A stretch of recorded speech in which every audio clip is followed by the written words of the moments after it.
वे भाग द्वितीय में सामाजिक अनुसंधान की पद्धतियों में कल हमने प्राकल्पना की परिभाषा व प्राकल्पना की विशेषताओं का अध्ययन किया।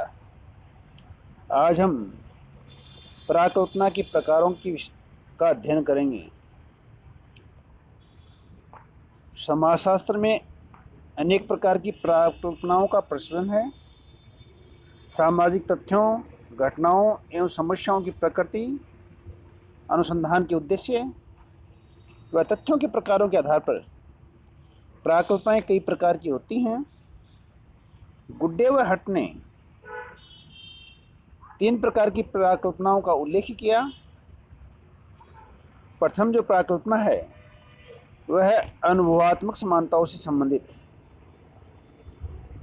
ये प्राकल्पनाएं मानव के सामान्य ज्ञान, तर्कवाक्य, दैनिक जीवन के अनुभवों, मान्यताओं, लोकोक्तियों, कहावतों, वार्ताओं एवं विश्वासों पर आधारित होती हैं।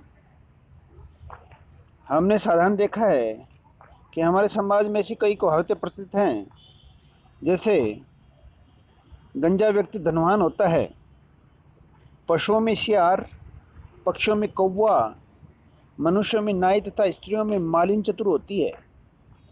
ऐसी प्राकल्पनाओं में समान तथ्यों की जांच करना ही अध्ययन का मुख्य बिंदु होता है। गुड्डे व होट के अनुसार द्वितीय प्रकार की प्राकल्पना जटिल आदर्श प्रारूपों से संबंधित होती है। इस प्रकार की प्राकल्पनाओं में प्राय एक सामान्य तथ्य अथवा निष्कर्ष को पूर्वाधार मानकर अन्य तथ्यों की तर्कपूर्ण रूप से परीक्षा की जाती है।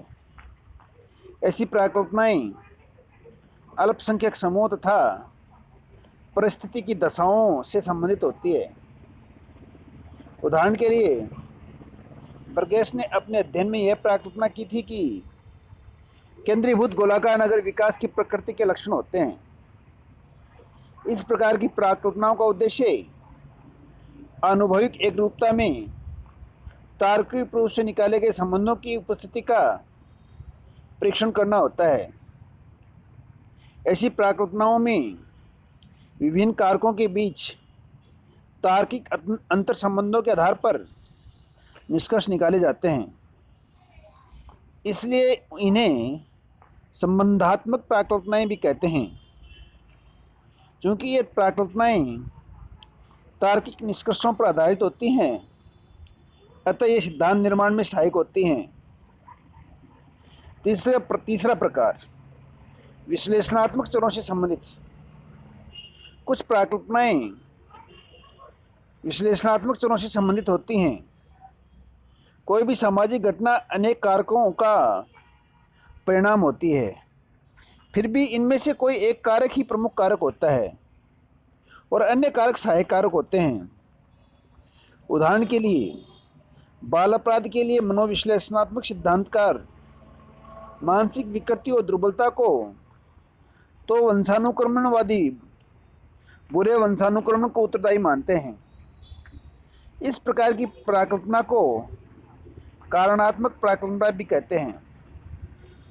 उपयुक्त तीनों प्रकार की प्राकल्पनाओं के अतिरिक्त कुछ अन्य प्रकार की प्राकल्पनाएं भी देखने को मिलती हैं, जिनमें एक प्राकल्पना है सकारात्मक कथनों से संबंधित।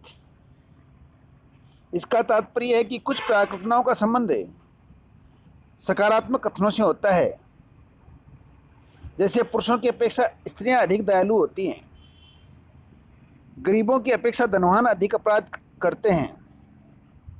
दूसरा है नकारात्मक कथनों से संबंधित। इस प्रकार की प्राकल्पनाओं में कथनों को नकारात्मक रूप से प्रस्तुत किया जाता है। जैसे पुरुषों की अपेक्षाएं स्त्रियां अधिक दयालु नहीं होती, गरीबी की अपेक्षा धनवानी अधिक अपराध करवाती है। अगली प्राकल्पना शून्य कथनों से संबंधित। इस प्रकार की प्राकल्पनाओं में सकारात्मक और नकारात्मक दोनों संभावनाओं को व्यक्त किया जाता है और परीक्षण द्वारा उन्हें स्वीकार या अस्वीकार किया जाता है। जैसे पुरुषों और स्त्रियों की दयालुता में कोई अंतर नहीं होता। गरीबी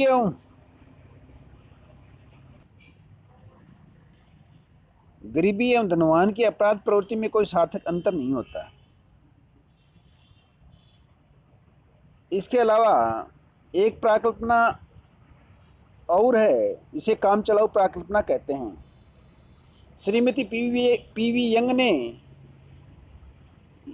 ऐसे पहने अनुमान व अस्थायी महत्वपूर्ण विचारों को, जो किसी अनुसंधान का आधार बन सकते हैं, काम चलाऊ प्राकल्पना कहा।